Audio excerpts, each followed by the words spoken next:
ধনার চর ও জাদুর চর নতুন গ্রাম ইসলামী যুব সমাজ কল্যাণ সংগঠনের উদ্যোগে ষষ্ঠ বার্ষিক ওয়াজ মাহফিলের সম্মানিত সভাপতি, সম্মানিত প্রধান অতিথি, বিশেষ অতিথিবৃন্দ, মুআজ্জাজ উলামায়ে কিরাম, উপস্থিত শ্রদ্ধেয় মুরব্বিয়ান, ছোট বড় সমবয়সী ভাই ও বন্ধুরা, আড়ালে মা ও বোনেরা, মহান আল্লাহ পাক রব্বুল আলামিনের দরবারে শুকর জানাই যে আল্লাহ তাবারক তাআলা কুরআনুল কারীম ও হাদিস শরীফ থেকে দুটি কথা শোনার জন্য সুযোগ করে দিলেন, সময় করে দিলেন। সেই আল্লাহ পাকের দরবারে প্রাণ খুলে শুকর জানাই আলহামদুলিল্লাহ। আল্লাহ পাকের অশেষ মেহেরবানি, দুনিয়াবি যাবতীয় সমস্ত কাজকর্ম থেকে ফারেক করে আমাদেরকে বাছাই করে পছন্দ করে এই মাহফিলে উপস্থিত করলেন। সেই জন্য আবারও শুকর জানাই আলহামদুলিল্লাহ।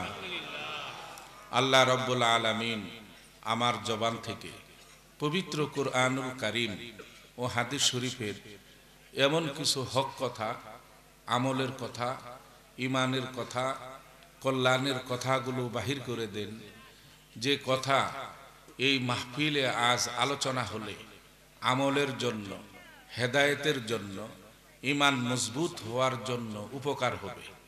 সেই সব কথা আমার জবান দিয়ে আল্লাহ বাহির করে দেন। সবাই বলে আমিন। সম্মানিত মুসল্লিয়ান, আল্লাহ তাআলা তৌফিক দান করলে যে বিষয় নিয়ে আমরা আজ কথা বলবো, যেহেতু যুব সমাজ কল্যাণ সংগঠনের উদ্যোগে যুবকদের আয়োজন, আর আমরা দূর দূরান্ত থেকে আসি কোরআন ও হাদিসের দুটি কথা শুনে আমরা যেন তদ অনুযায়ী আমল করে জান্নাতি হতে পারি। ঠিক, আজকে আমরা আলোচনা করব ইয়া আইয়ুহাল্লাযীনা আমানু আলাইকুম আনফুসুকুম। আয়াতের পরিপ্রেক্ষিতে আমরা আজকে আলোচনা করব। তা হচ্ছে, আল্লাহ বলতেছেন, হে ঈমানদারগণ, যদি তোমরা ঈমানদার হয়ে থাকো তাহলে নিজে আগে আত্মসংশোধন করো, নিজের চরিত্রকে আগে ভালো করো। আলাইকুম আনফুসুকুম, নিজে আত্মশুদ্ধি আগে হও, আগে নিজের আমল সুন্দর করো, আগে নিজে ভালো হও, আগে নিজে সৎ হও।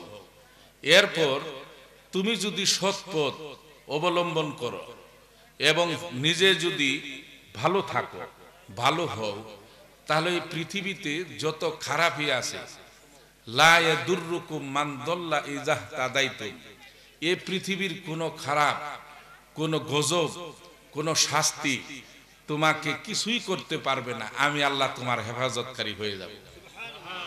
কিন্তু শর্ত হলো কি, নিজের আত্মসংশোধন আগে করতে হবে।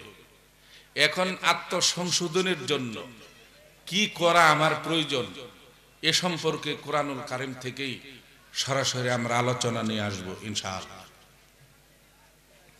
সম্মানিত মুসল্লিয়ান, এ পৃথিবীতে যত বই আছে, কিতাব আছে, যত উপন্যাস কোন, তারপর নাটকের বই কোন, ক্লাস 1 থেকে নার্সারি থেকে শুরু করে সর্বোচ্চ পর্যন্ত এ পৃথিবীতে কোন ছাত্র, কোন অভিভাবক, কোন জ্ঞানী ব্যক্তি কোন বই কি না বুঝে পড়ে?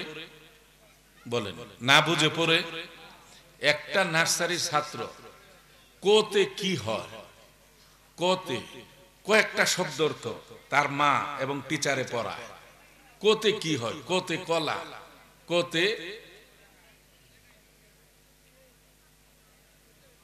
কাঁঠাল, মানে নানান কিছু কোতে কয়েকটা শব্দ পড়ায়। এবং এর অর্থ কি? শুধুমাত্র এ পৃথিবীতে একটা কিতাব আছে মানুষ না বুঝে পড়ে, সেটা হচ্ছে এই কোরআন। বুঝে না, বুঝতে চেষ্টাও করে না এই কোরআন। আপনি রমজান মাস আসলে 10 খতম, 15 খতম, মেয়ে 4 খতম, বিবি 5 খতম, হুজুরের কাছে আইসা বলেন, হুজুর আমার কিন্তু সব মিলে বাসায় 23 খতম হয়েছে, আপনি একটু বসকায় দিয়ে। বসকানি কি এটা আমি নিজেও বুঝি না, বসকায় দিয়ে। এই কোরআন শরীফ শুধু খতম দিবেন এই জন্য নাজিল হয় নাই, খতম করার জন্য নাজিল হয় নাই। খতম করা অপরাধ পাপ এটা কিন্তু বলি নাই। কোরআন শরীফ আল্লাহ নাজিল করেছেন, তার উদ্দেশ্য হলো, আল্লাহ উদ্দেশ্যটা বলে দিয়েছেন। আল্লাহ রাব্বুল আলামিন বলেন, কিতাবুন আনজালনাহু ইলাইকা লিতুখরিজান নাসা মিনাজ যুলুমাতি ইলান নূর। আল্লাহ কয়, ও নবী, আমি আপনার প্রতি এই কিতাব অবতীর্ণ করেছি, তার উদ্দেশ্য হলো, একমাত্র উদ্দেশ্য, মিনাজ যুলুমাতি ইলান নূর, এই পৃথিবীর মানুষকে অন্ধকার থেকে যেন আলোর পথে নিয়ে আসতে পারে, এই পৃথিবীর মানুষকে যেন কোরআন ভিত্তিক জীবন গঠন করে এবং ভালো এবং মন্দ এলেম অর্জন করে কিতাব থেকে, এই জন্য আমি কিতাব নাজিল করেছি। শিকার উপরে রেখে দিবেন, সম্মান করবেন, চুমু খাইবেন আর খতম করবেন, কিচ্ছু বুঝবেন না। আপনি জেনে রাখুন, সূরা ইয়াসিন আপনার মুখস্থ।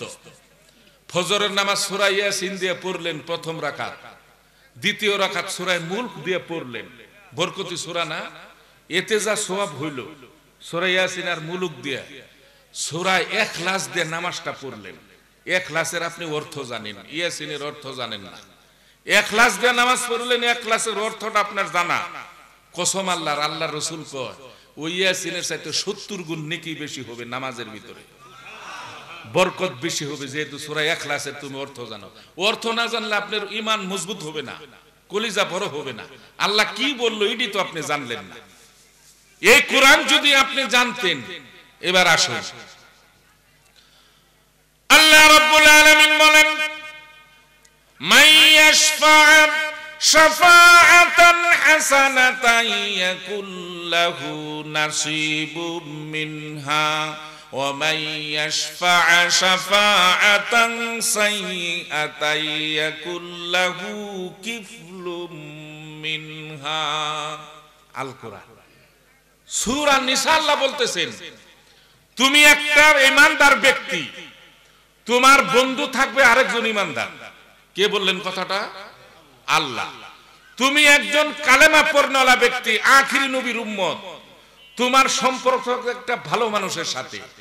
তুমি নেতা বানাইবা তোমার পছন্দনীয়, যে ব্যক্তিটা আল্লাহর হক নষ্ট করে না, মানুষের হক নষ্ট করে না, নামাজ ত্যাগ করে না, কারো হক নষ্ট করে না, মিথ্যা বলে না, প্রতারক না, গভর্নমেন্টের টাকা আত্মসাৎ করে না, রাস্তার টাকা মারে না, দোকানের মসজিদ মাদ্রাসা স্কুল কলেজের টাকা মারে না, সৎলোক।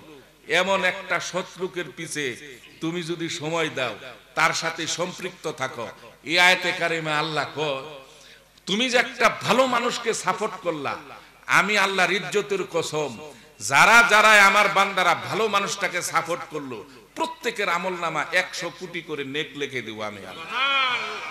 আল কোরআন পক্ষান্তরে, ওমাইয়াশফা শাফাআতান সাইয়্যাতান ইয়াকুল লাহু কিফলুম মিনহা। আর এমন ব্যক্তিকে তুমি নেতা নির্বাচন করলা, যে লোকটা আল্লাহর হুকুম মানে না, নামাজ নাই, হক হালাল বুঝে না, রাসূলের সুন্নত নাই, দাড়ি নাই, টুপি নাই, পাঞ্জাবি নাই, হক হালাল বুঝে না, মদ খায়, জুয়া খেলে, এমন লোকের সাপোর্ট তুমি করলা। এই লোকটা 5টা বছরের চেয়ারে বসে যদি 100 কোটি গুনাহ কামা, আমি আল্লাহর ইজ্জতের কসম, যারাই তার পিছে থাকলো প্রত্যেকের আমল নামে আমি 100 কোটি করে গুনাহ লিখে দেব। আল কোরআন। এটা যদি আপনি কোরআনটা বুঝতেন, তাহলে এই কাজ আমার দ্বারা হতো না। ঠিক, আমি অন্যায়টা করতাম না, কারণ আমি তো এই আয়াত জানি না, আমি শুনিও নাই। এবার আপনি আসুন, আল্লাহ রাব্বুল আলামিন বলেন, ইন্নাল্লাযীনা আমানু ওয়া আমিলুস সলিহাতি কানাত লাহুম জান্নাতুল ফিরদাউসি নুজুলা। আল কোরআন। আল্লাহ রাব্বুল আলামিন আয়াতে কারিমা বলতেছেন, কথা মনোযোগ সহকারে আমলের নিয়তে শুনবেন, কাজে লাগবে। নামাজ পড়লেই আল্লাহ জান্নাত দিয়ে দিবে। শুনছেন ঠিক? নামাজ পড়লে আল্লাহ জান্নাত দিবে, জোরে বলেন দিবে। এই কোরআনে কোথাও ওয়াদা নাই নামাজ পড়লে আল্লাহ জান্নাত দিবে। একটা আয়াত ওই 30 পারাতে নাজিল হয় নাই যে নামাজ পড়লে আল্লাহ জান্নাত দিয়ে দিবে। হজ করলে আল্লাহ জান্নাত দিয়ে দিবে, এই কিতাবের ভিতরে একটা আয়াত নাজিল হয় নাই। এতদিন যা আমরা শুনেছি বিস্তারিত শুনি নাই। 6666টি আয়াত, এই আয়াতের ভিতরে আকিমিস সালাতা ফাদাখালাল জান্নাহ এরকম কোন আয়াতই কোরআনে নাই যে নামাজ পড়লে আল্লাহ জান্নাত দিবে। তাহলে পড়ে লাভ কি? নাকি কম? হ্যাঁ, আসুন আজকে আমরা বিস্তারিত সম্পর্কে কথা বলবো ইনশাআল্লাহ। তাহলে জান্নাত আল্লাহ বানাইলেন কার জন্য এটা আমার জানতে হবে না? নামাজি ব্যক্তিকে যদি না দেয়, হজকারী ব্যক্তিকে যদি না দেয়, তাহলে আল্লাহ দিবে কাকে? আল্লাহ রাব্বুল আলামিন বলেন, আমি আল্লাহ জান্নাত বানিয়েছি আমার ওই সমস্ত বান্দার জন্য, তারা হচ্ছে ইন্নাল্লাযীনা আমানু, নিশ্চয় যারা ঈমান আনলো আমি আল্লাহর প্রতি, কিতাবের প্রতি, আমার নবীর প্রতি, ফেরেশতার প্রতি, আখিরাতের প্রতি যারা ঈমান আনলো, ঈমান আনার পরে ওয়া আমিলুস সলিহাত, যারা ভালো কাজ করলো, ঈমান আনার পরে যারা আমলে সলেহ করলো, ঈমান আনার পরে যারা আমল করলো, তাদের জন্য হচ্ছে কানাত লাহুম জান্নাতুল ফেরদাউস, তাদের জন্য জান্নাতুল ফেরদাউস। এখন ভালো কাজ কি? তাহলে আমার এটা জানতে হবে। ঠিক, ভালো কাজ না জানলে আমি করব কেমনে? সম্মানিত মুসল্লিয়ান, আপনি ভালো কাজ, নামাজ এটা একটা ভালো কাজ। আপনি নামাজ পড়েন 5 ওয়াক্ত,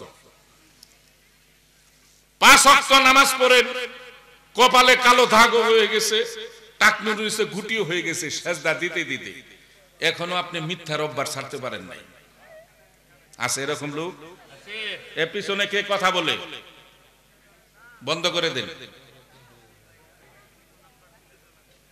আপনি নামাজ পড়েন 5 ওয়াক্ত, এখনো পর্যন্ত কর্তিমারি বাজারে বিকালে বৈশা চা বিড়ি খাইতেছেন, বিড়ি টানতেছেন, আর যত গিবদের বস্তা হোটেলে বৈশা ছাড়তেছেন একটার পর একটা। রাত শেষ হয়ে গেল, বস্তার গিবত শেষ হয় না। এটাকে ভালো কাজ না। আমি নামাজ পড়ি 5 ওয়াক্ত, এখন পর্যন্ত মুনাফিকির অভ্যাস, খাদ্যে ভেজাল দেওয়া, ধান বিক্রি করতে গেছি বাজারে, চকচকা 10 কেজি ধান উপরে দিয়ে দিলাম, ভিতরে গুমা ধান, মলন পারানো ধান, কেউ টের পায় নাই। দেখেছেন কে? কারণ মুমিন ওই ব্যক্তি, মুমিন কারো সাথে প্রতারণা করবে না, প্রতারিত হবেও না। কেত করে আপনার নামটা আল্লাহ মুমিন থেকে কেটে দিবে। গেছেন আপনি পাট বিক্রি করতে, ভালো পাটগুলি উপরে দিয়া নষ্ট, ভিজা, ছোট, ছিঁড়া ফাটা পাট, 2 নাম্বারে পাট ভিতরে ক্যাশ ঢুকাই দিয়া 2500 টাকা করে বিক্রি করে আসলেন। আইসে বাজার মসজিদে এসে আল্লাহু আকবার, প্রথম কথাই আল্লাহ বলবে, এই সিটারের বাচ্চা তুই আমার গরু কেন? এক কথাই শেষ। আমি বলি নাই, কিন্তু এই কোরআন বলতেছে। আপনি নামাজ পড়েন,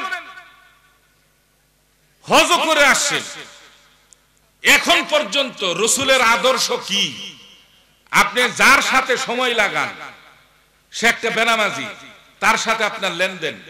মেশকাতের হাদিস, আল্লাহ রাসূল বলেছেন বেনামাজের সাথে কখনো লেনদেন করবা না, তাকে টাকা হাওলাত দিবা না, নিষেধ। কিসের জন্য? সাহাবীদেরকে আল্লাহ রাসূল বললেন, সে আল্লাহর বিশাল এক হুকুম নামাজ, এদের প্রতি সে তোয়াক্কা করে না, তোমার ঋণ পরিশোধের তোয়াক্কা কি করবে? ঠিক, বেনামাজি। তুমি একটা মদারু, জুয়ারুর সাথে সম্পর্ক রাখবে না, তার সাথে বেড়াতে যাবে না, তার সাথে আত্মীয়তা করবে না, তার সহযোগী হবে না, সহযাত্রী হবে না। নিষেধ করছেন কে? আল্লাহ। আপনি নামাজ পড়েন 5 ওয়াক্ত, সম্পর্ক ওদের সাথে আপনার। এমন একটা ব্যক্তি নির্বাচনে ভোটে আসে, যে নির্বাচনী হোক, আমি কারো নাম বলতেছি না, ভোটে আসলে আপনি নিজে জানেন এই লোকটা সুদ খায়, এই লোকটা ঘুষ খায়। চাকরি করতে মনে করেন বেতন আসলে 15 থেকে 20,000 টাকা, করতে মারে বাজারে দোকান বাসা জায়গা জমির অভাব নাই, তাহলে সে নিশ্চিত গোবর খাইছে, ঠিক? তাহলে এই লোকটাকে মসজিদ থেকে নামাজ পড়ে আইসেই আপনি সাপোর্ট করলেন, অমুকের চরিত্র ফুলের মতো পবিত্র, তাহলে আপনি একজন মিথ্যাবাদী, আপনি নামাজি না। আপনি মিথ্যা সাক্ষী দিলেন, মিথ্যা সাক্ষী দিলে তার জিহ্বাটা আল্লাহ কেটে দিবে। আমিলুস সলিহাত কাকে বলে? তাফসীরে কাবীরে আল্লামা ইমাম ফখরুদ্দিন রাজি রাহমাতুল্লাহ আলাইহি লেখেন, আপনি নামাজ পড়েন 5 ওয়াক্ত, তাহাজ্জুদ তো বাদ যায় না, এখনো পর্যন্ত আপনি করছেন কি? ছেলে হইল 3টা, মেয়ে 4টা, ছেলের সব সম্পদ ভালো ভালো সম্পদগুলি লিখে দিয়েছেন, মেয়েরে দেন নাই। বিবি সম্পদ পাইতো, তারেও দেন নাই। ভাতিজায় সম্পদ পাইতো, তাকেও দেন নাই। আপনি এখন নামাজ পড়তে পড়তে কপালটা যদি ফাটায়ও ফেলান, কসম আল্লাহ তার সাজদা কবুল করবে না।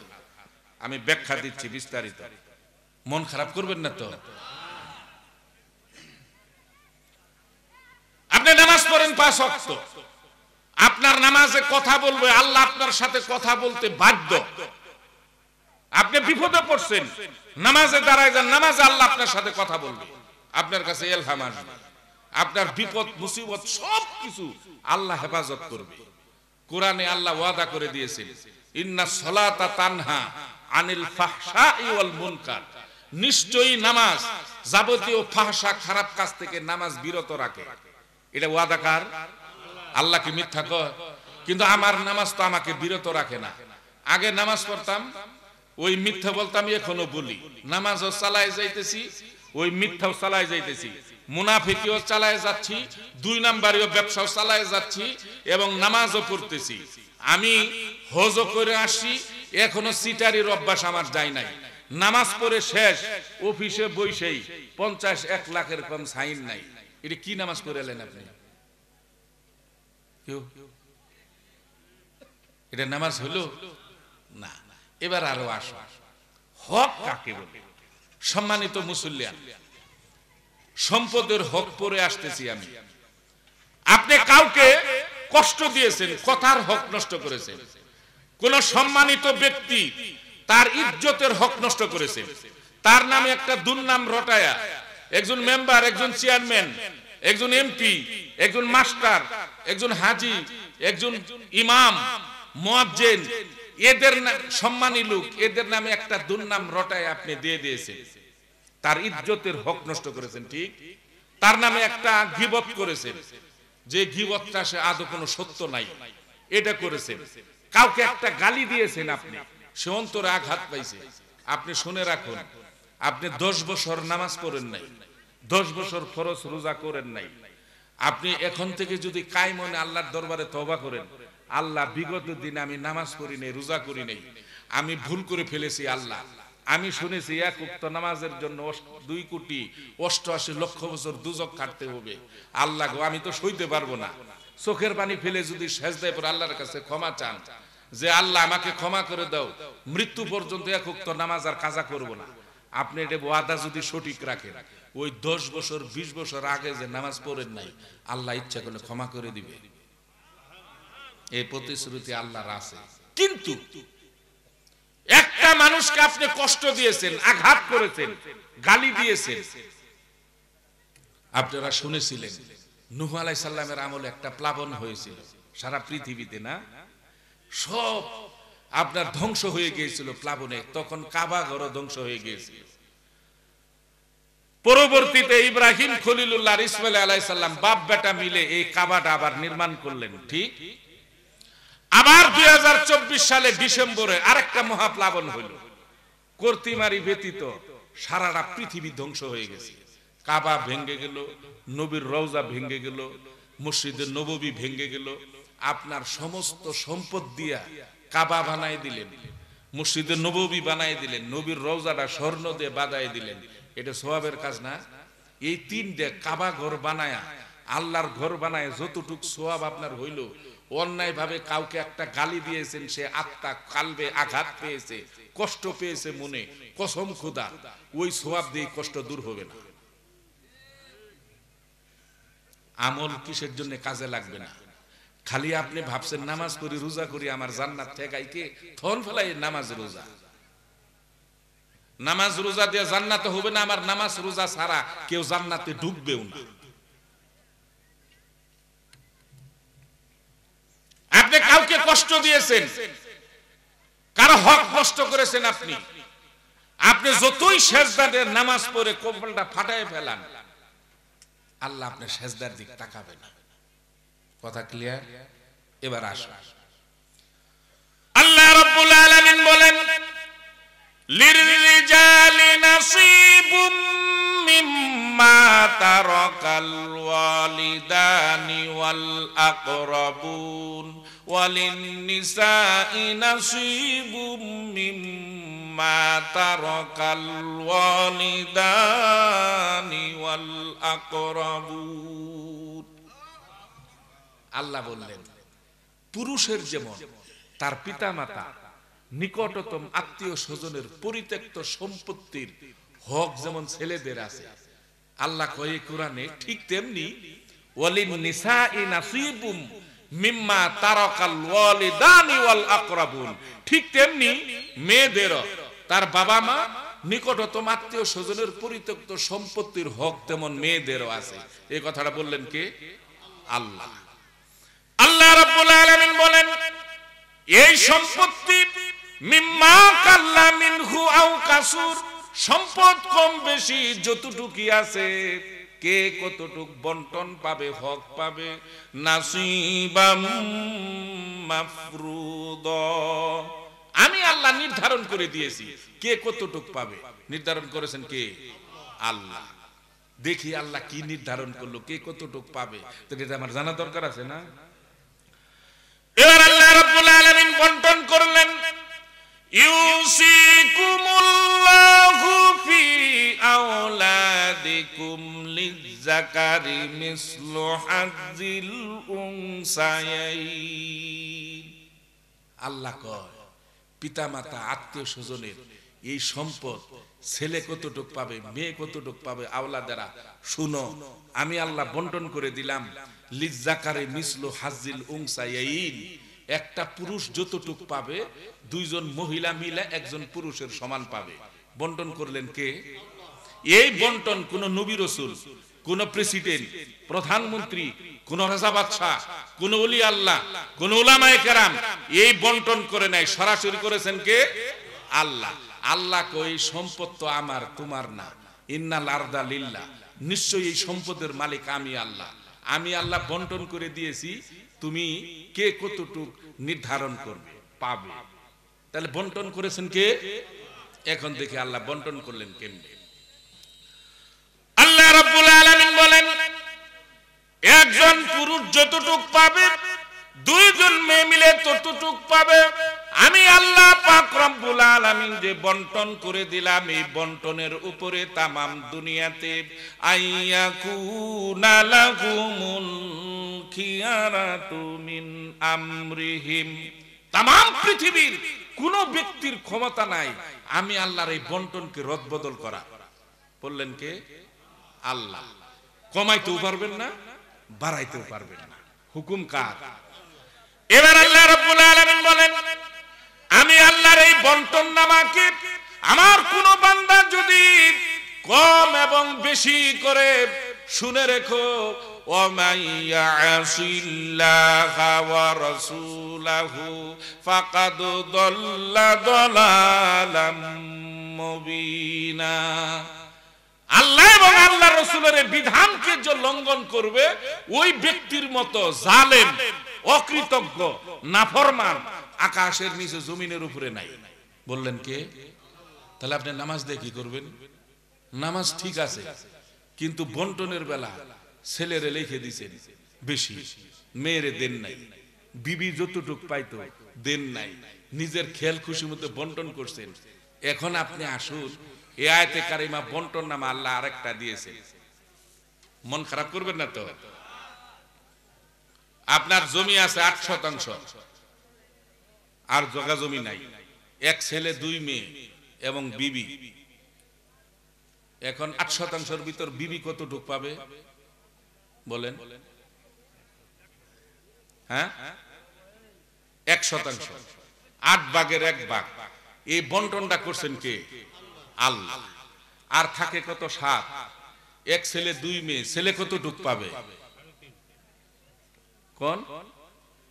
লিখে তো দিয়ে দিছে, হিসাব তো করেন নাই। 3.5, আর 2 মেয়ে মিলে 3.5। এই বন্টনটা করছে কে? আল্লাহ।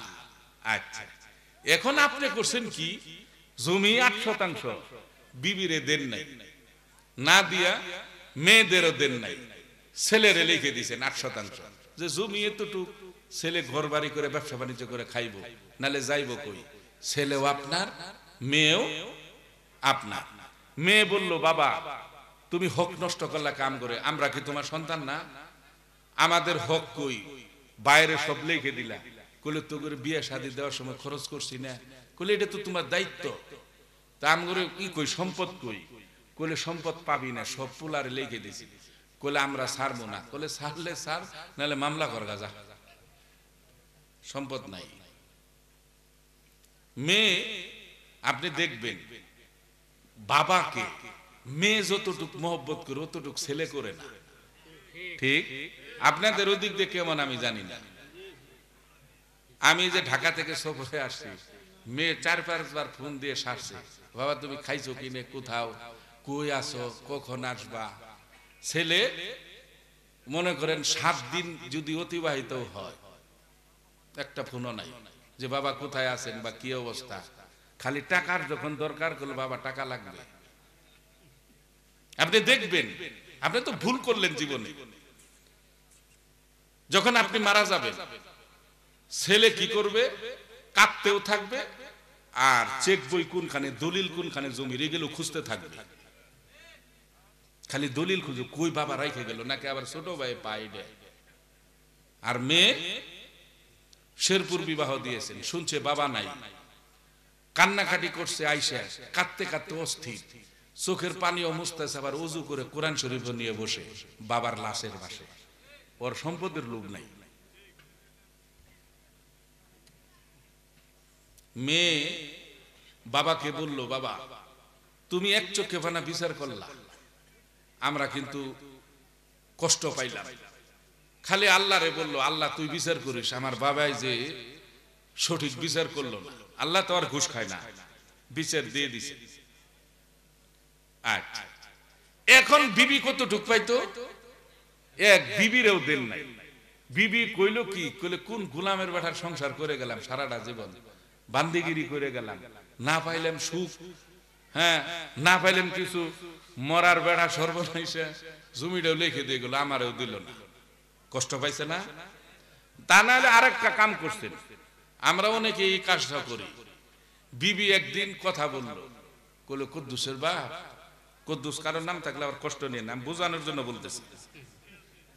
কুদ্দুসের বাপ একটা কথা বলমু বলমু কইরা আবার কি জানি মনে করেন, মনে খারাপ করেন নাকি, সাহস পায় না। বলে বলো কি বলতে চাও? বলে মন খারাপ করবে না তো? বলে না বলো। বলে দেখেন পোলাপান এখনই কথা শোনে না, ডাইনে চলতে বলে বামে চলে, আমনের আমার কথা শোনে না। আপনি যদি মইরা যান, আমার দুঃখে কুত্তেও কানবো না, না আমার ভিক্ষা করা ছাড়া কোনো পথ নাই। তো মানুষের কাছে যতটুক শুনি, খালি হার কুত্তাও চাটে না। তো স্বামী কয় তুমি কি বলতে চাও বলো। কইলে আপনি যে করতে মানে বাজার 8% জমি, ওইটুক যদি আমার নামে লিখে দেন, আপনি লিখে দেওয়ার পরে ওই জমি আমার নামে যদি থাকে, পোলাপান ওই লুবে আমারে দেখবো, ঘর থেকে বাইর করবো না। ঠিক? আপনিও চিন্তা করলেন কথাটা আমার বিবি ঠিকই বলছে। তো 8% জমির ভিতরে 6% বিবিরে লিখে দিয়ে আপনি 2% বিক্রি কইরা কই যাক সম্পত্তি নাই, বইয়ের নামে লিখে দিলাম, অনেকদিন ধরে আকাঙ্ক্ষা, এবার উমরাটা কইরা 2% টাকা দিয়ে গেছেন আপনি উমরাতে। এক ছেলে দুই মেয়ে, কিন্তু কারোই দেন নাই, বিবির নামে লিখে দিলেন, ঠিক না? বিবি পাইতো কতটুক? এক, দিলেন কত? 6। আর 2 বিক্রি করে গেলেন আপনি উমরাতে। যারা ইনি হজে গিয়েছেন, উমরায় গিয়েছেন, দেখেছেন ওই আসওয়াদ পাথরের কোনায় সবুজ বাতি থেকে তোয়াফ শুরু করতে হয়।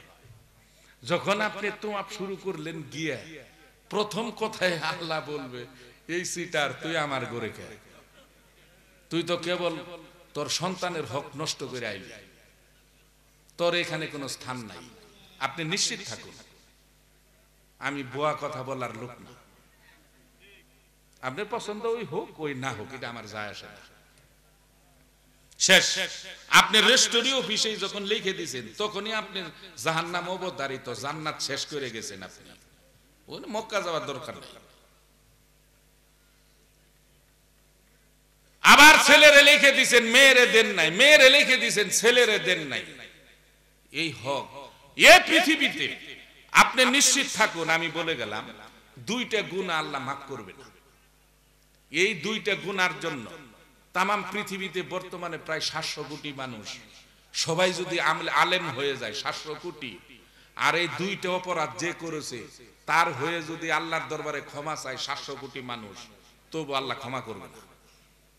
এই পৃথিবীতে যত ওলি আল্লাহ আছে, যারা ইন্তেকাল করেছেন, যারা বর্তমানে আছে, সব ওলি আল্লাহর একত্র হয়ে শেখ মহিউদ্দিন আব্দুল কাদের জিলানী জিন্দা হয়ে দোয়া পরিচালনা করলো, আল্লাহ আমার নবীর এই উম্মতটা এই 2টা অপরাধ করে ফেলেছে, আল্লাহ তা আপনি তারে মাফ করে দেন। তবু আল্লাহ মাফ করবে না। শুধু তাই না, 1,24,000 পয়গাম্বর, স্বয়ং বিশ্ব নবীও যদি দোয়া করে, আল্লাহ আমার এই উম্মত এই অপরাধটা করে ফেলেছে, আপনি মাফ করে দেন আল্লাহ, তবু আল্লাহ মাফ করবে না। একটা হলো আপনি কারো হক ওয়ারিশ ঠকাইছেন, কারো হক নষ্ট করেছেন, এই গুনাহ আল্লাহ মাফ করবে না। সে মাফ না করলে কিয়ামতের দিন আল্লাহ করবে না। 2 নাম্বার হলো, যে সন্তানটা বাবা মার মনে কষ্ট দিয়েছে, বাবা মা ওই সন্তানের প্রতি অসন্তুষ্ট হয়ে দুনিয়া থেকে বিদায় নিয়েছে, অথবা এখনো জীবিত, সন্তানের প্রতি অসন্তুষ্ট, ওই সন্তান যদি প্রতি বছর একবার না কাবা ঘরের ভিতরে ঢুইকে সেজদা দিয়ে যদি আর মাথা না উঠায়, উলু ফুকায় যদি মাথা কপাল হাঁটু খেয়েও ফেলে, তবু ওই সিটারকে আল্লাহ ক্ষমা করবে না। আপনি নিশ্চিত থাকুন। এখন আপনি বুঝ করবেন আপনার ব্যাপার, কোরআন সাক্ষী দেয়, আমি কিন্তু বলি। এবার আল্লাহ রাব্বুল আলামিন বলেন, ফাইন কুন্না নিসাআন ফাওকাসনাতাইনি ফালাহুন্না সুলুসা মা তারাক। আরেকটা কঠিন বন্টন আসতেছে। কঠিন বন্টন কি? এর আগে হিসাব দিলাম বিবি, একটা ছেলে 2টা মেয়ে, ঠিক? এখন আল্লাহ বলতেছে এই আয়াতের ভিতরে, ফাইন কুন্না নিসাআন, কারো যদি 2টা শুধু মেয়ে থাকে, ছেলে নাই কিন্তু 2 মেয়ে, আছেন এরকম কোন লোক? আল্লাহ কয় কারো যদি 2টা কন্যা থাকে, শুধু ছেলে নাই, অথবা ফাওকাসনাতাইনি, 2-এর অধিক কন্যা, 3টা 4টা 5টা 6টা 7টা শুধু মেয়ে, ছেলে নাই, আল্লাহ কয় তার তো ঢাল সম্পত্তি। আচ্ছা, অঢাল থাকুক আর কম থাকুক, যতটুকু থাকুক, তার সম্পদটা তোমরা কেমনে বন্টন করবা? আল্লাহ রাব্বুল আলামিন বন্টন করে দিলেন এই সূরা নিসার ভিতরে। আল্লাহ কয় কারো যদি 2টা মেয়ে থাকে বা 2-এর অধিক মেয়ে থাকে, তার পুরা সম্পত্তিটা সুলুসা মা তারাক, 3টা ভাগ হবে। এই তার 2-এর অধিক যত মেয়ে আছে, ওই 3 ভাগের 2 ভাগ তার মেয়েরা পাবে, আর 1 ভাগ বিবি থাকলে বিবির একটু হক পাবে, আর ওসিয়তনামা থাকলে কিছু পাবে, আর নালে পুরা ভাগের সম্পত্তিটুকু বাতিজারা পাবে। এটা বন্টন করছেন কে? আল্লাহ। বাতিজারা পাবে। এটা হলো 2টা মেয়ে, 2-এর অধিক মেয়ে। এখন পরবর্তীতে আল্লাহ বলতেছে মেয়ে 2টাও না, 3টাও না, 5টাও না, ওয়া ইন কানাত ওয়াহিদাতান, কারো যদি শুধু একটা মেয়ে থাকে, আর ছেলেও নাই মেয়ে নাও, একটা মেয়ে, তার প্রচুর সম্পদ বা কম, তার সম্পত্তিটা তোমরা কেমনে বন্টন করবা? আল্লাহ কা ওয়া ইন কানাত ওয়াহিদাতান ফালাহান নিসফু, তার পুরা সম্পত্তিটা 2টা ভাগ হবে। 2 ভাগ হওয়ার পর ওর দেখ ওই মেয়েটাই পাবে, আর ওর দেখ ওয়ারিসগণ পাবে, নাহলে বাই বাকি যারা এই সম্পদের মালিক হবে। এটা বন্টন করছেন কে? আল্লাহ। এখন আপনি কইলেন কি করলে আনসারি হুজুরের বাপে জমি কিনে দিয়ে গেছে, হের কথায় আমার জমি দিয়ে দেন লাগবো বাঁচতে করে। বিদেশের বাড়িতে খাইটা মাথার গাম পায়ে ফেলে কাম কইরা রিক্সা চালায় সম্পদ করছি, ওই বাঁচতে করে লাগে হুজুরে কইলে হে হুজুরে ওয়াজ কি জানে, কি জানে। প্রয়োজনে আগামী বছর এর সাথে বড় হুজুর নিয়ে আসবো যাতে জমি না দেওয়া লাগে। আপনি মন্তব্য করলেন, আমার তো আর কোনো ক্ষতি হইল না। মন্তব্য করে জমি আপনি দিলেন না, না দিয়ে করলেন কি মেয়েদের নামে সব লিখে দিলেন, লিখে দিয়ে গেলেন। লিখে দেওয়ার পরে আপনি করলেন কি, গেলেন মসজিদে নববীতে, হজে গিয়ে ওইখানে নববীতে গিয়ে আপনি দেখবেন রসুলের একটা হাদিস আছে, যারা গিয়েছেন দেখেছেন।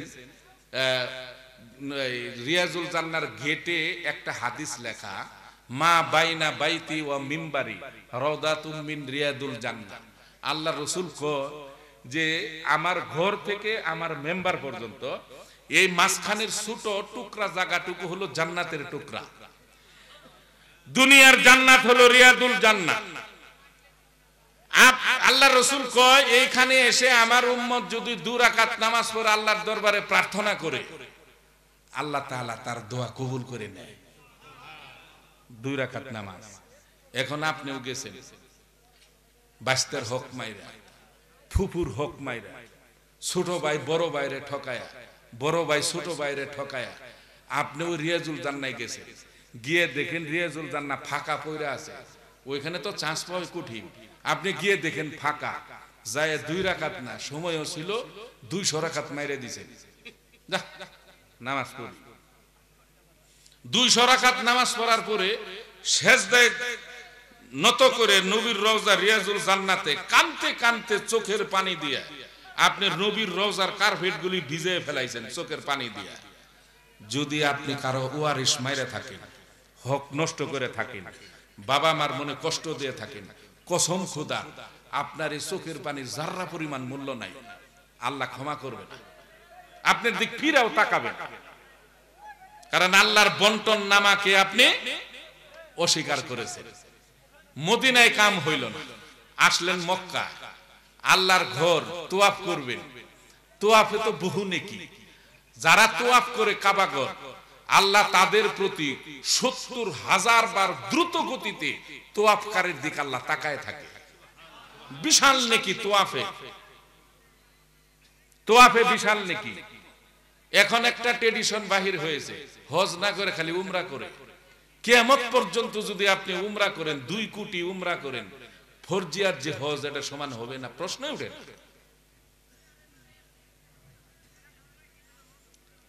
আসওয়াদ পাথর ইশারায় সুমা দেয় হাজিরা, দেখছেন বিসমিল্লাহ আল্লাহু আকবার ওয়ালিল্লাহিল হামদ, চক্কর দিয়ে আইসা আসওয়াদ পাথরের কোনা বরাবর আইসা বিসমিল্লাহ আল্লাহু আকবার ওয়ালিল্লাহিল হামদ সুমা দিলেন। আপনি করছেন কি গিয়ে কেরি ইশারা মিশারা ডাইরেক্ট সুমা মারছেন আসওয়াদ পাথরে, ঠুট ঢুকাই দিবেন একবারে 7 চক্করে 7 বার। ওইখানে একটা পুলিশ দাঁড়ায় থাকে আল্লাহর ঘরের দরজার পাশে। তো পুলিশে বলল তোমার বাড়ি বাংলাদেশে? হ্যাঁ। তুমি তো সম্ভ্রান্ত ফ্যামিলির লোক, কষ্ট করবা কেন? তোমার যে তোয়াফের 2 রাকাত ওয়াজিব নামাজ পড়তে হয়, তুমি কাবা ঘরটা খুলে দেই, দরজাটা তুমি ভিতরে গিয়ে নামাজ পড়ো, এত পিরে পিরি সহ্য করতে পারবা না। কাবার দরজাটা খুলে দিল, আপনি ভিতরে গিয়ে একটা সেজদা দিয়ে 2 লক্ষ বছর কাটাই দিলেন। সেজদা থেকে মাথা ওঠার না, এই সুযোগ তার পাওয়া যাবে না। 2 লক্ষ বছর সেজদায় কাটাই দিলেন, আল্লাহ আমারে মাফ করো। যদি আপনি বাইস্তের হক মাইরা থাকেন, বোনের হক মাইরা থাকেন, ফুফুর হক মাইরা থাকেন, বাইরে ঠকায় থাকেন, বিবিরে ঠকায় থাকেন, কসম খোদার এই কোরআন সাক্ষী দেয়, কিয়ামত পর্যন্ত যদি সেজদায় পড়ে কপালটা আস্তে মাইরেও ফেলার নিজেকে, তবু আল্লাহ কয় সিটারের দোয়া আমি আল্লাহ কবুল করব না। ফিরাও তাকাবেন আল্লাহ। এটা হলো হক। কথা ক্লিয়ার? মন কষ্ট নিয়েন না, কারণ আমার বলতেই হবে, তা না হলে আপনারা শিখবেন কোথা থেকে, তাই না? আল্লাহ মাফ করবে না। এই 2টা গুনাহ, কারো হক নষ্ট করেন নাই, বাবা মার মনে কষ্ট দেন নাই, এই 2টা গুনাহ ব্যতীত আমল নামায় যদি পাহাড় পর্বত সম পরিমাণ গুনাহ থাকে, তওবাতুন নাসুহা পড়লে আল্লাহ ইচ্ছা করলে ক্ষমা করে দিবে। কিন্তু এই 2টা করবে না। কথা বুঝা আসছে? এবার আপনি আসুন, হক কাকে বলে? হক কি? ওয়ামিলুস সলিহাত, যে আয়াতের তাফসীর শুরু করেছিলাম, আল্লাহ কয় ঈমান আনার পরে যারা ভালো কাজ করবে তাদের জন্য হলো জান্নাতুল ফেরদাউস। এখন ভালো কাজ কি? সম্মানিত মুসল্লিয়ান, আপনি ভালো কাজ বুঝে নিয়েন। ঈমান আনার পরে আমি এই মুখ দিয়া মৃত্যু পর্যন্ত একটা মিথ্যা বলবো না। আমার নবী বলে নাই, আমিও বলবো না। এটা হলো আমিলুস সলিহাত।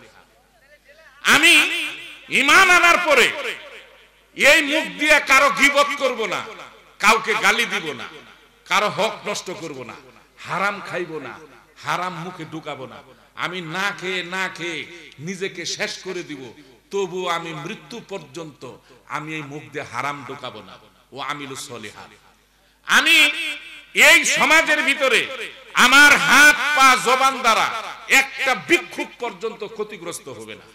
একটা সম্ভ্রান্ত ফ্যামিলি তো দূরের কথা, আমার হাত পা জবান দ্বারা কারো ক্ষতি হবে না, কারো কষ্ট হবে না, সবাই আমার হাত পা জবান থেকে নিরাপদ।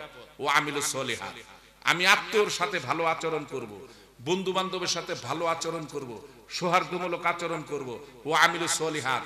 আমি যখন নেতা বাছাই করব, এই ইসলামী শাসন কায়েমের জন্য, কোরআনের শাসন কায়েমের জন্য, জেনে রাখুন আপনি, আল্লাহর রাসূল বলেছেন, মাম্মাতা, কোন ব্যক্তি মৃত্যুবরণ করলো, ওয়ালাম ইয়াকজু, জিহাদ করে নাই, ওয়ালাম ইউহাদ্দিস বিহি নাফসুহু, জিহাদের আকাঙ্ক্ষাও মনের ভিতর রাখে নাই, মাতা আলা শুবাতিন মিনান নিফাক, রাওয়াহু বুখারী মুসলিম। আল্লাহ রাসূল বলেন, ওই ব্যক্তি যদিও নামাজ পড়ে থাকে, রোজা করে থাকে, তবুও তার মৃত্যু হবে মুনাফিক হয়ে। বুখারী, তিরমিজি, ইবনে মাজাহ, নাসাই। দেখছেন, এখন এইগুলো কথা কইলেই তো কবেন যে হুজুর শিবিরের কথা কয়, জামাতের কথা কয়। এটা তো কারো কথা না, এটা আমার কার কথা? আল্লাহর কথা। এই কোরআনুল কারীমে নামাজের কথা আল্লাহ বলেছেন কতবার? 82 বার। যাকাতের কথা বলেছেন 84 বার। দ্বীনের দাওয়াত, পথভুলা লোকের মাঝে কালেমার দাওয়াত, হকের দাওয়াত পৌঁছাই দিতে হবে, এই সম্পর্কে আল্লাহ আয়াত নাযিল করেছেন 136টি। এই কাল ভিতর পরিষ্কারের জন্য, কাল গুনাহমুক্ত রাখার জন্য জিকির করতে হবে সদা সর্বদা। এই সত্যের পথে, অন্যায়ের বিরুদ্ধে, আল্লাহর রাসূলের দ্বীন কায়েমের জন্য, আল্লাহর কোরআনের শাসন কায়েমের জন্য সংগ্রাম করতে হবে, জিহাদ করতে হবে। এই সম্পর্কে এই কোরআনে আয়াত নাযিল করেছেন 586টি, সবচেয়ে বেশি। আপনি খালি ভাবছেন আমি নামাজ পড়ি আমার জান্নাত ঠেকাই কি? এই নামাজ দিয়ে আপনি, নামাজ তখনই কাজে লাগবে আদার সাইড যখন আপনার ভালো, যখন ভালো। নামাজটা কখন কাজে লাগবে? যখন সব দিক দিয়ে আপনি পরিপূর্ণ, তখন নামাজও আপনার পরিপূর্ণতা লাভ করবে। আমি এই পৃথিবীতে কোনদিন কারো মনে কষ্ট দিব না। ও আমিলুস সলিহাত। এবং আমি ওয়ারিস ঠকাবো না, কারো হক নষ্ট করব না। ও আমিলুস সলিহাত। আমি 5 ওয়াক্ত নামাজ কায়েম করব ওয়াক্ত মোতাবেক, সঠিক টাইমে। ও আমিলুস সলিহাত। যাকাত ও আমিলুস সলিহাত, হজ ও আমিলুস সলিহাত। সম্মিলিত ভাবে সব কিছুর নামে মূল হচ্ছে ও আমিলুস সলিহাত। কথা ক্লিয়ার? আপনি শুধু নামাজ পড়ে নিয়ে ও আমিলুস সলিহাত না, আপনি শুধু রোজা করেন ও আমিলুস সলিহাত না, আপনি আচরণ ভালো করেন কিন্তু নামাজ পড়েন না, ও আমিলুস সলিহাত না। যার জন্য আল্লাহ রাব্বুল আলামিন কুরআনুল কারীমে বলে দিলেন, ইন্নাল্লাযীনা আমানু ওয়া আমিলুস সলিহাত কানাত লাহুম জান্নাতুল ফিরদাউসি নুজুলা। আল্লাহ রাব্বুল আলামিন বলেন, ঈমান আনার পরে আমার বান্দাদের ভিতরে যারা ভালো কাজগুলি করবে, নেকির কাজ করবে, সমস্ত গুনাহ থেকে নিজেকে পাক ও পবিত্র রাখবে, আমি আল্লাহ রাব্বুল আলামিন তাদের জন্য জান্নাতুল ফেরদাউস রিজার্ভ করে রেখেছি। ওয়াদা কার? আল্লাহ। এবার আরেকটা আয়াত আছে, এবার আল্লাহ রাব্বুল আলামিন বলেন, ওয়াদাল্লাহুল্লাযীনা আমানু ওয়া আমিলুস সলিহাত আয়াতি লা ইয়াস্তাকলিফান্নাহুম ফিল আরদ কামাস্তাকলাফাল্লাযীনা মিন ক্বাবলিহিম। আল্লাহ রাব্বুল আলামিন বলেন, ঈমান আনার পরে আমার বান্দারা, ঈমান আনার পরে যারা ভালো কাজ করবে, আমলে সালেহ করবে, ঈমান আর আমল এই দুটি জিনিস আমার বান্দার যদি মজবুত থাকে, তাহলে শুনে রেখো আমি আল্লাহ ওয়াদা করলাম লা ইয়াস্তাকলিফান্নাহুম ফিল আরদি, তাহলে ওই ঈমানদার মুমিনের হাতে এই পৃথিবীর নেতৃত্বের চাবি আমি আল্লাহ তার হাতে দিয়ে দিব।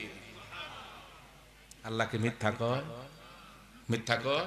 আল্লাহ কয় যেমনি ভাবে কামাস্তাখলাফাল্লাযীনা মিন ক্বাবলিহিম, যেমনি ভাবে তোমার পূর্ববর্তী গণকে আমি আল্লাহ দিয়েছিলাম নেতৃত্বের চাবি, তারা ঈমান আনার পরে তাদের আমল ছিল মজবুত।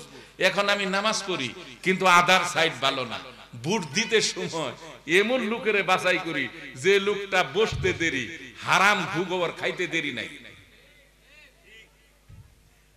এই নামাজ তখন কাজে লাগবে না। এটা কোরআন সাক্ষী দেয়, আমি কিন্তু বলি, আমি কোন পার্টির পার্টির কথা আলোচনা করছি না, এগুলো অভ্যাস আমার নাই।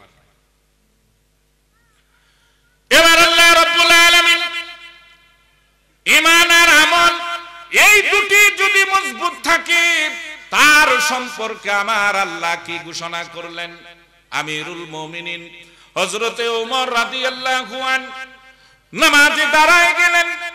নামাজে দাঁড়ানোর পরে 3 রাকাত নামাজ যখন কমপ্লিট করলেন, মদিনার বুকে প্রচন্ড ভূমিকম্প হয়ে গেল।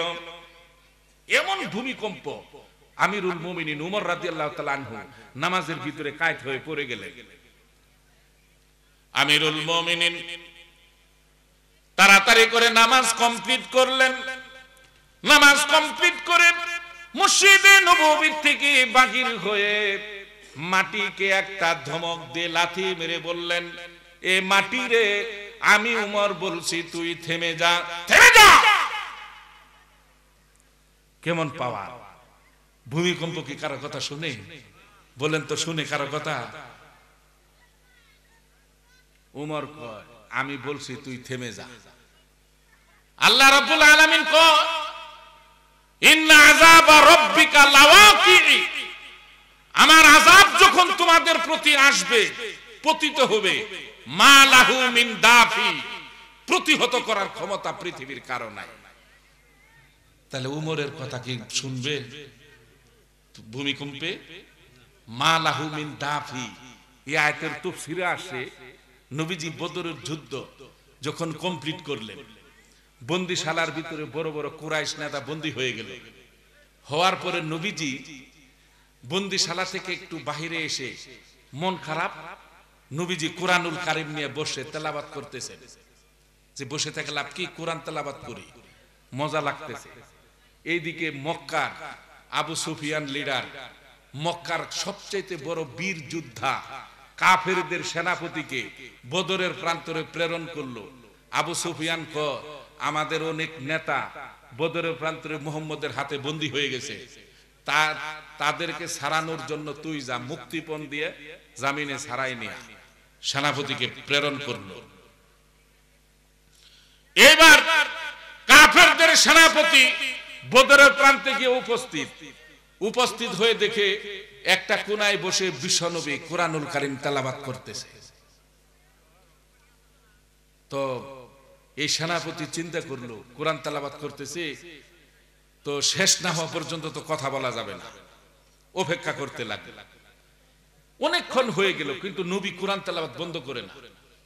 কাফের সেনাপতি চিন্তা করলো, অযথা দাঁড়ায় থেকে লাভ কি, মুহাম্মদী কি পড়ে, আমি সামনে গিয়ে বসে একটু শুনি, মজাই লাগতেছে, শুনি বসে। শোনার পরে আল্লাহর নবী যখন আয়াত তেলাওয়াত করতেছেন, ইন্না আযাবা রাব্বিকা লাওয়াকি মা লাহু মিন দাফি, এই আয়াত দুটি শুনে এই কাফেরের সেনাপতি সাথে সাথে কালেমা পড়ে মুসলমান হয়ে গেল। এই সংবাদ মক্কায় চলে আসলো। কি হয়েছে? যে বদরের প্রান্তরে সেনাপতিকে প্রেরণ করা হয়েছিল তার সাথীদের জামিনে মুক্ত করে নিয়ে আসবে, কিন্তু সেই মুহাম্মদের প্রতি আকৃষ্ট হয়ে সে কালেমা পড়ে মুসলমান হয়ে গেছে। শোনার পরে আবু সুফিয়ান ক্ষুব্ধ তার প্রতি। এই সেনাপতি মক্কায় পৌঁছে গেল। পৌঁছে যাওয়ার পরে আবু সুফিয়ান কয়, রে তোকে পাঠালাম আমাদের যারা বন্দী হয়েছে মুক্তিপণে তাদেরকে ছাড়াই আনার জন্য। শুনলাম তুই বলে কালেমা পড়ে মুসলমান হয়ে গেছিস। বলে হে লিডার, ঠিকই শুনেছ। আবু সুফিয়ান কয়, তোকে কি মোহাম্মদ বাধ্য করেছে কালেমা পড়তে? বলে না। বলে বল প্রয়োগ করেছে? বলে তাও না। বলে তোকে বিভিন্ন ভাবে কলা কৌশল দিয়ে তোকে কালেমা পড়াইছে? বলে তাও না, আমি নিজ ইচ্ছায় পড়েছি। বলে তোকে পাঠাইলাম জামিনে মুক্ত করে নিয়ে আসবি তোর সাথীদের, তুই কালেমা পড়ে মুসলমান হলি কেন বল? বলে লিডার শোনো আমি কেন মুসলমান হয়েছি, দেখেন কি কয়। একটু মহব্বতে জিকির করি, প্রাণটা খুলে দিয়ে।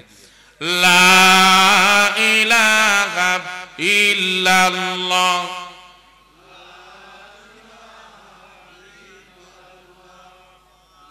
আরো জোরে।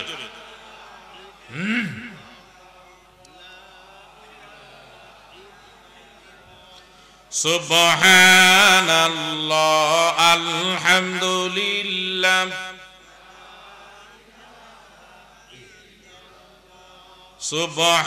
সুবহানাল্লাহ আলহামদুলিল্লাহ লা ইলাহা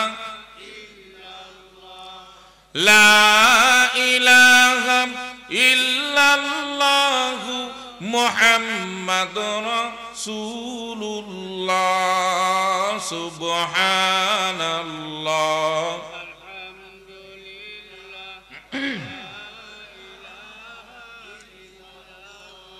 এইবার সেনাপতি আবু সুফিয়ানকে ডেকে বলে, ও মক্কার লিডার শুনো, আমি যখন বদরের প্রান্তরে উপস্থিত হয়ে গেলাম, গিয়ে দেখি মোহাম্মদ জবান থেকে কোরআন তেলাওয়াত করতেছে।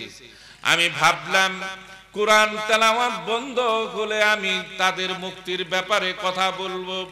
অনেকক্ষণ দাঁড়িয়ে থাকলাম, তেলাওয়াত বন্ধ করে না। আমি ভাবলাম কি পড়ে মুহাম্মদ, আমি একটু সামনে গিয়ে শুনি। আমি বসে পড়লাম, কোরআন তেলাওয়াত শুনতেছি। কিন্তু ও মক্কার লিডার শুনুন, আল্লাহর নবী কুরআনুল কারীমের দুটি আয়াত যখন তেলাওয়াত করলো, ইন্না আযাবা রাব্বিকা লাওয়াকি মা লাহু মিন দাফি। ও মক্কার লিডার, এই আয়াত দুটি শোনার সাথে সাথে আমার অন্তরে একটা কম্পন সৃষ্টি হয়ে গেল।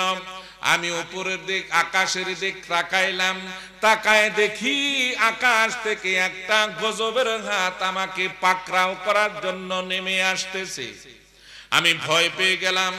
এই আযাবের হাত এত বিকট, তার নখগুলি কয়েক গজ লম্বা এবং তার চোখগুলি এক একটা পুকুরের মতো, মাথার এক একটা চুল ওই আযাবের হাতের এক একটা চুল এক একটা তাল গাছের ন্যায়। এরকম বিকট আকৃতি দেখি, এরকম করে আঙ্গুল দুটি বাঁকা করে গার মুচড়া দেওয়ার জন্য আমি বুঝতে পারলাম আকাশ থেকে নেমে আসতেছে আমার দিকে। আমি ভয় পেয়ে গেলাম। ভয়ে ভয়ে আমি বললাম, ওই আযাবের হাতরে আমি লাত মানাত উজ্জাতের কসম দিয়ে বলি আমার দিকে আসবি না। এই কথা বলার সাথে সাথে আরো দ্রুত গতিতে আসতে লাগলো আমার উপরে। আমি ভয় পেয়ে গেলাম। দ্বিতীয়বার আমি বললাম, আযাবের হাত রে, কাবার ভিতরে ৩৬০টি মূর্তি রয়েছে, এই ৩৬০টির মূর্তির কসম দিলাম আমার দিকে আসবি না। আরো দ্রুত গতিতে আসতে লাগলো। ও মক্কার লিডার শুনো, আমি তৃতীয়বার বললাম, রে আযাবের হাত, আমি কিন্তু মক্কার বড় সেনাপতি, আমি খুব শক্তিশালী, আমার ফ্যামিলির প্রত্যেকে যোদ্ধা এবং শক্তিশালী।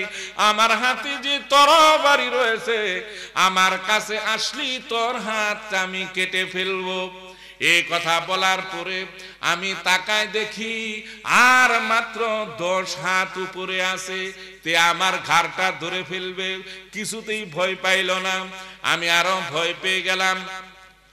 আমি এইবার মনে মনে সিদ্ধান্ত নিলাম, লাত মানাত উজ্জাতির কথা বললাম, ভয় পেল না। 360টি মূর্তির কথা বললাম, ভয় পেল না। শক্তির কথা বললাম, তাও ভয় পেল না।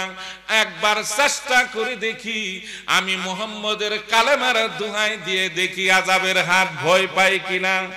তখন আমি কি করলাম, ঘোষণা করে দিলাম ওই আযাবের হাতরে মুহাম্মদুর রাসূলুল্লাহর কালেমার দোহাই দিলাম, তুই থেমে যা। লা ইলাহা ইল্লাল্লাহু মুহাম্মাদুর রাসূলুল্লাহ সাল্লাল্লাহু আলাইহি ওয়াসাল্লাম। ও মক্কারীরা শুনো, আমি যখন আল্লাহর নবীর কালেমার দোহাই দিলাম, দোহাই দেওয়ার পরে উপরের দিক তাকায় দেখি আযাবের হাতটা 20 হাত উপরে উঠে গেছে, আমার দিক আর আসে না। তখন আমি সিদ্ধান্ত নিলাম, চোখ দুটি বন্ধ করে আমি আল্লাহর নবীর কালেমার জিকির করে দিলাম, লা ইলাহা ইল্লাল্লাহ। আরো জোরে, লা ইলাহা।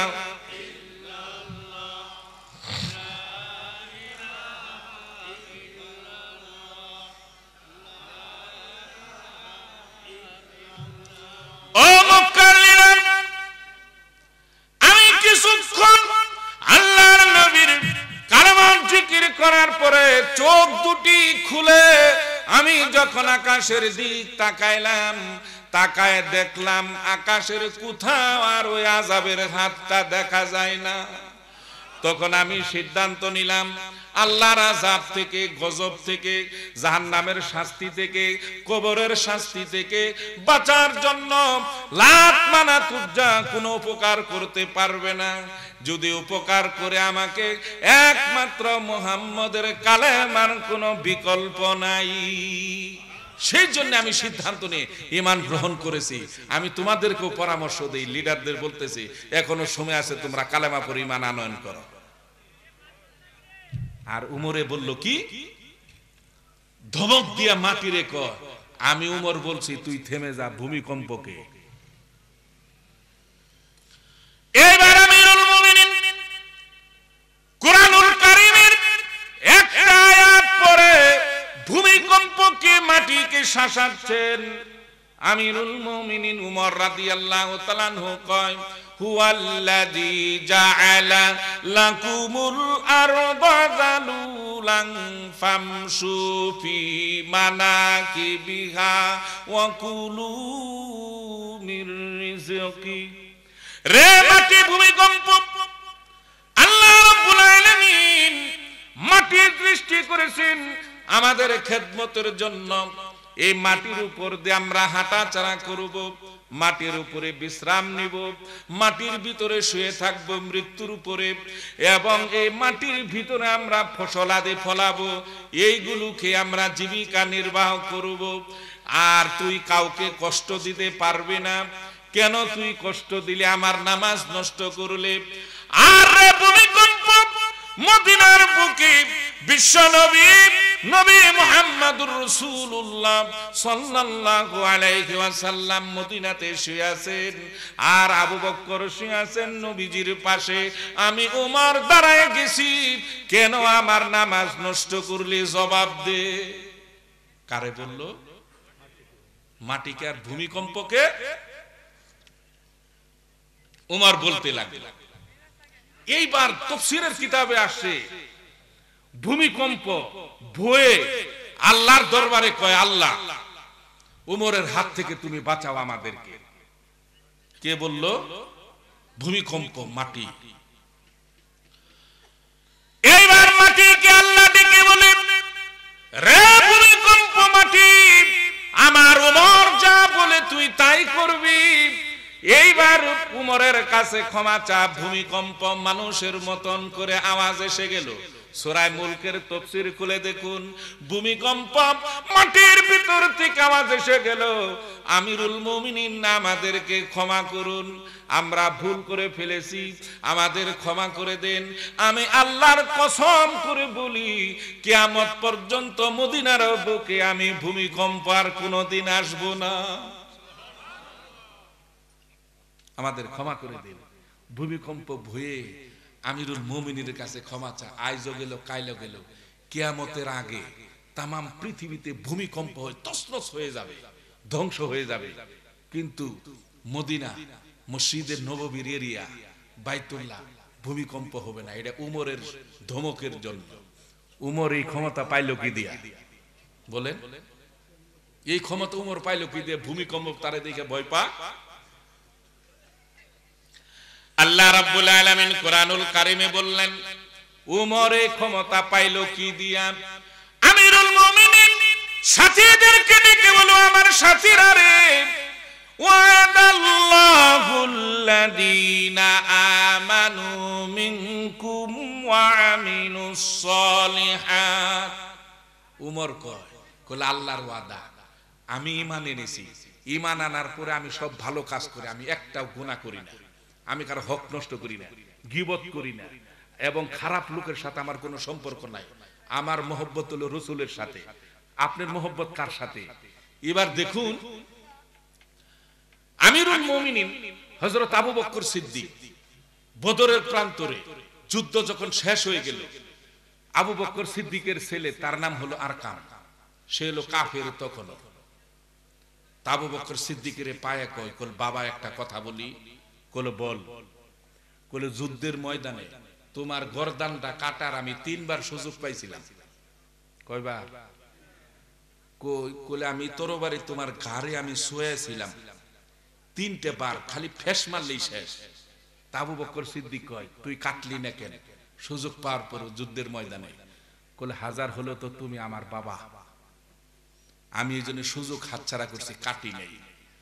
আবু বকর সিদ্দিক কয় হে আরকাম, আমি আল্লাহর কসম করে বলি তুই 3 বার সুযোগ পায় আমাকে সুযোগ হাতছাড়া করেছিস, আমি একটা বার যদি সুযোগ পাইতাম তোর গর্দান কাটার, কসম আল্লাহ এই সুযোগটা আমি হাতছাড়া করতাম না। তার কারণ হলো আমার বন্ধু হলো বিশ্ব নবী, তোর বন্ধু হলো আবু জাহেল। আমার নবীর শত্রুকে আমি কখনো ছাড় দিতাম না। আর আপনি ঈমান আনার পর কি করলেন? কিছু কইলে তো আপনার স্বার্থের ব্যাঘাত ঘটলেই হুজুর বালা না, এরে পিটাও, মারো, এর দুর্নাম বাহির করো, নাহলে আটকাও, স্বার্থের ব্যাঘাত ঘটলো। কিন্তু আল্লাহর নবী, আল্লাহ যে নারাজ হচ্ছে আমার এই আচরণের জন্য, এটা ভ্রুক্ষেপ আমি করি না। ঠিক? উমর সাথীদেরকে কয়, আমি এই ক্ষমতা পাইলাম কি দিয়ে জানো? ভূমিকম্প আমার দিকে ভয় পা। কলে ঈমান আনার পরে আমার আমল মজবুত, আমি কখনো গুনার কাজে লিপ্ত হই না, যার জন্য আমি মুখ দিয়ে যা বলি আল্লাহ তাই করে। আমার মুখ আল্লাহর মুখ হয়ে গেছে। দেখছেন, ঈমান আনার পরে যদি আমল ভালো থাকে, এতদিন তো আমরা জেনে আসছি ঈমান আনার পরে নামাজ আর রোজা হইলেই হইল, আর কিছু লাগে না। ঠিক না? না। এইবার আল্লাহ রাব্বুল আলামিন আমিরুল মুমিনিন হযরত উমর রাদিয়াল্লাহু তাআলা আনহুর চরিত্র সম্পর্কে, হক সম্পর্কে বয়ান করলেন। ঈদুল ফিতরের দিন রাত অনেক হয়ে গেছে, 12:15 বাজে, আমি এই কথাটা বলে শেষ করে দিচ্ছি। না, অনেক রাত হয়ে গেছে। আমিরুল মুমিনিন দেখুন হক কাকে বলে, আর আমাদের হিসাব করে দেখুন, কথা বললেই তো কথা আইসা যায়। আমিরুল মুমিনিন যখন ওর দেখ পৃথিবীর বাদশা, তার আঙ্গুলের ইশারায় ওর দেখ পৃথিবী পরিচালিত হয়, প্রচন্ড ক্ষমতার মালিক না? তার ছেলে আব্দুল্লাহ তখন বয়স 6+, ছোট।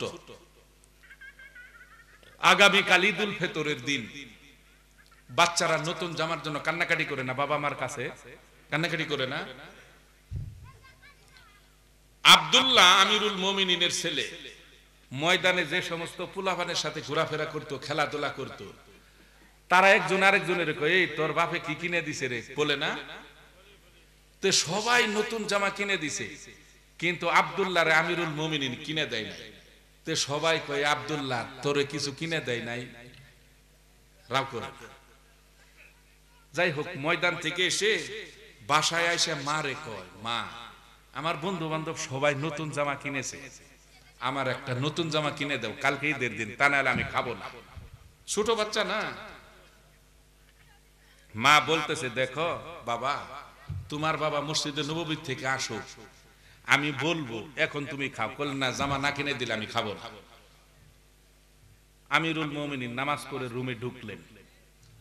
আব্দুল্লাহর মা বলতেছে, মানে স্বামীকে বলতেছে, আমিরুল মুমিনিন, আমরা তো বড় মানুষ বুঝি, ছোট বাচ্চা তো বুঝে না, একটা নতুন জামার জন্য কান্নাকাটি করতেছে। সবাই বন্ধু বান্ধব নতুন জামা কিনছে, কালকে ঈদের দিন। আরে ওর দেখ পৃথিবীর বাদশা, হুকুম করার সাথে সাথে, হা করার সাথে সাথে কোটি কোটি জামা এসে পড়বে। ঠিক দেখেন না একটা জামার ব্যবস্থা করা যায় কিনা। আমিরুল মুমিনিন, হাজার হলো তো সন্তান তো। আমিরুল মুমিনিন কয়, দেখো আব্দুল্লাহর মা, সরকারি কোষাগার থেকে যা বেতন পেয়েছিলাম ভাতা, এটা তো শেষ, খরচা হয়ে গেছে, এখন জামা কি দিয়ে কিনবো? কোলে তারপরেও দেখেন কোন খান থেকে কোন হাওলাত বারাত করতে পারেন কিনা। আমিরুল মুমিনিন আব্দুল্লাহর মা, একটা কাগজ নিয়ে আসো। নিয়ে আসছে। তৎকালীন মদিনার গভর্নর হযরতে সাদ রাদিয়াল্লাহু আনহু, অর্থমন্ত্রী, সাদের কাছে একটা পত্র লিখল, হে সাদ, ছেলে আব্দুল্লাহ একমাত্র একটা নতুন জামার জন্য কান্নাকাটি করতেছে, তো আমার কাছে তো কোনো টাকা পয়সা নাই, আমি তো সরকারি কোষাগার থেকে প্রতি মাসে একটা ভাতা পাই, এই মাসে যা পেয়েছিলাম সব তো খরচা হয়ে গেছে, তা আমাকে এক মাসের অগ্রিম বেতন ভাতাটা দেওয়া যায় কিনা, তাহলে আমি আব্দুল্লাহর একটা জামা কিনে দিতাম। বুঝেন, আপনার কাছে টাকা না থাকলে কোলে ছেলে চাইছে, আর কোনো কথা আছে? দূর, সুদে টাকা নিয়ে আসে। ছেলে কান্দিতেছে, এটা আর কোনো কথা আছে? সুদে টাকা নিয়ে আইছে, নালে চুরি করছে, নালে ঘুষ খাইছে, ছেলে মেয়ের জন্য খান নাই, খাইছে। আমিরুল মুমিনিন যখন সাদের কাছে পত্রটা লিখলো, হযরতে আসলামকে বলল, আমিরুল মুমিনিন, এটা সাদের কাছে নিয়ে যাও। হযরতে সাদ গভর্নর পত্রটা পড়ে খুলে, মানে হযরতে সাদ চিঠি পড়তেছে আর চোখের পানি টপ টপ করে পড়তেছে চিঠির উপরে। হাইরে মদিনার খলিফা বাচ্চাকে একটা জামা কিনে দিতে পারে না, যার আঙ্গুলের ইশারায় পৃথিবী পরিচালিত হয়, একটা জামার জন্য সে অগ্রিম বেতন ভাতা চেয়েছে। কিন্তু চিঠির শেষাংশে বলট করে এই পাশে আমিরুল মুমিনিন, উল্টা পাশে হযরতে সাদ একটা চিঠি লিখেছে। আমিরুল মুমিনিন চিঠি পড়ে আমি বুঝতে পারলাম আপনার মন খারাপ, বাচ্চাকে জামা কিনে দিতে পারেন না, আপনি অর্ধেক পৃথিবীর বাদশাহ, কিন্তু আমিরুল মুমিনিন, আপনি যে বেতন ভাতা চাইছেন অগ্রিম এক মাসের, আগে আপনি এইখানে সাইন দিতে হবে, শিউর দিতে হবে যে এক মাস, আগামী এক মাসের ভিতরে আপনি মরবেন না। এটা যদি সিউরিটি দিতে পারেন তাহলে আমি এক মাসের বেতন ভাতা দিব। আর যদি আপনি শিউর না দিতে পারেন, আমি যে আপনাদের এক মাসের বেতন ভাতা দিব, আপনি 25 দিন পরে আপনি মারা গেলেন, এই 5 দিনের বেতন আপনার জন্য হারাম, এবং কিয়ামতের মাঠে আমি সাদের আল্লাহর দরবারে দাঁড়ায় হিসাব দিতে হবে কেন আপনাকে 5 দিনের বেতন বেশি দিলাম। অতএব আপনি এটা লিখিত দিতে হবে, আপনি মরবেন না। হযরতে আসলাম এই পত্রটা আমিরুল মুমিনিনকে আবার দিল। আমিরুল মুমিনিন খুশিতে চোখের পানি টপ টপ করে পড়তেছে যে আমি আমিরুল মুমিনিন উমর এখন পৃথিবীতে না থাকলেও হযরতে সাদ জীবিত আছে। কেমন প্রেসিডেন্ট, কেমন অর্থমন্ত্রী! আর আমগরগুলি কোন প্রকারে যদি ওয়ার্ডের একটা নেতা হতে পারে, ইউনিয়নের বাড়ি করতে, সম্পদশালী গাড়ি বাড়ি করতে সময় লাগে না। মন খারাপ করেন না। আর বড় বড় নেতাগুলি, হাই, কিছু গুনাহ আছে, এই গুনাহ তওবা করলে আল্লাহ মাফ করবে না। কোন গুনাহ? যে গুনাহটা ছড়ায় যায়। আপনি গোরের ভিতরে অন্যায় বশত, মূর্খতা বশত জিনা ব্যভিচারে লিপ্ত হইলে পৃথিবীর কেউ জানে না, আল্লাহর কাছে কাই মনে যদি তওবা করেন, আল্লাহ আমি অন্যায়টা করে ফেলেছি, মৃত্যু পর্যন্ত আর করব না, ভুলে করে ফেলেছি, এটা স্বতন্ত্র, আল্লাহ ইচ্ছা করলে আপনাকে ক্ষমা করে দিতে পারে। কিন্তু ওই জিনা ব্যভিচারটা আপনি রাস্তা, বাজারে, মানুষের সামনে করলেন, এই গোনাটা ছড়ায় গেল, দেখে গেল, এই গুনাহ যে কয়জন দেখলো প্রত্যেকের কাছ থেকে আপনার কি সম্ভব ক্ষমা নেওয়া? যার জন্য এই গুনাহ যেটা ছড়াইয়ে দিয়েছেন আপনি সমাজের ভিতর, এটা ক্ষমা হবে না। আপনি যে মনে করেন প্রতি বছর নায়ক নায়িকারা হজ করে আসে, এক একজন হাজি হয়ে যায়, ঠিক না? আগের মতো আবার লাফালাফি ঠিকই করে আসে। অনেকজন হজ করে বাদ দেয় যে আর অভিনয় করে না, কিন্তু এই যে বাদ দিয়ে দিল তার ছবিগুলি এখনো মনে করেন তামাম পৃথিবীতে 700 কোটি মানুষ দেখতেছে, কারণ এই গুনাহটা তার সরে গেছে। ও হজ করছে ঠিকই, কিন্তু গুনাহটা থেকে তার গুনাহটা এখন লাফালাফি করতেছে, এখনো ড্যান্স দিচ্ছে, অতএব এটা ক্ষমাযোগ্য না। ঠিক তেমনি আপনি গভর্নমেন্টের টাকা, দেশের টাকা আত্মসাৎ করেছেন, আপনি ঘুষ খাইছেন, দেশের সম্পদ নষ্ট করেছেন, এটা 20 কোটি মানুষই এটার অধিকার, ঠিক? এটার মালিক 20 কোটি মানুষ। এই 20 কোটি মানুষের প্রত্যেকের ঘরে ঘরে গিয়ে সম্ভব মাপ চাওয়া, যার জন্য এই যে হক নষ্ট করেছেন আপনি 20 কোটি মানুষের হাজার হাজার কোটি টাকা আত্মসাৎ করে দেশটারে জ্বালাই দিয়েছে, এটা অপরাধ, এটা তওবা করলে আল্লাহ ক্ষমা করবে না। বুঝা আসছে? সম্মানিত মুসলিয়ান, আমিরুল মুমিনিন হকের উপরে ছিল, যার জন্য তার জবানের কথা ভূমিকম্প শুনে, তার কথা নদীও শুনে, তার কথা ঘূর্ণিঝড়ও শুনে। এবার ঘূর্ণিঝড়ে কেমনে শুনে? আরেকদিন টর্নেডো আসতেছে উহুদ পাহাড়ের পাশ দিয়ে। হযরতে আব্দুর রহমান দৌড়ে এসে আমিরুল মুমিনিন মসজিদে নববীতে বসা, আয়েশাকে আমিরুল মুমিনিন ঘূর্ণিঝড় কালো হয়ে আসতেছে উহুদ পাহাড়ের পাশে। আমিরুল মুমিনিন জিকিরে মশগুল ছিল, উঠে গিয়ে উহুদ পাহাড়ের কাছে গিয়ে আঙ্গুলের ইশারা দিয়ে কয়, হে টর্নেডো, আমি ওমর বলছি যেখানে আসিস ওইখানেই দাঁড়ায় যা, 1 ইঞ্চি সামনে অগ্রসর হবি না মদিনার বুকে। কিরকম বেটা! তাফসীরের কিতাবে আসে ঘূর্ণিঝড় ভূমিকম্প যে দাঁড়িয়েছিল, সাথে সাথে ঘূর্ণিঝড় আর ঘূর্ণিঝড় টর্নেডো আমিরুল মুমিনিনের ভয়ে বলল, আমিরুল মুমিনিন আমাদের ক্ষমা করুন, কিয়ামত পর্যন্ত মদিনার বুকে টর্নেডো আমি আর আসবো না। কোলে তুই এমন ভাবে চলে যাবি সাগরের দিকে, মদিনার একটা ঘরবাড়ি আক্রমণ করবি না, তাহলে আমার তরবারি দিয়ে তোর সাথে ফয়সালা হবে। কেমন বেটা! টর্নেডোরে ধমকা। এই ক্ষমতা পাইল কি দিয়া? ঈমান আনার পরে। তার আমল মজবুত, সে কোনো অন্যায় করে নাই।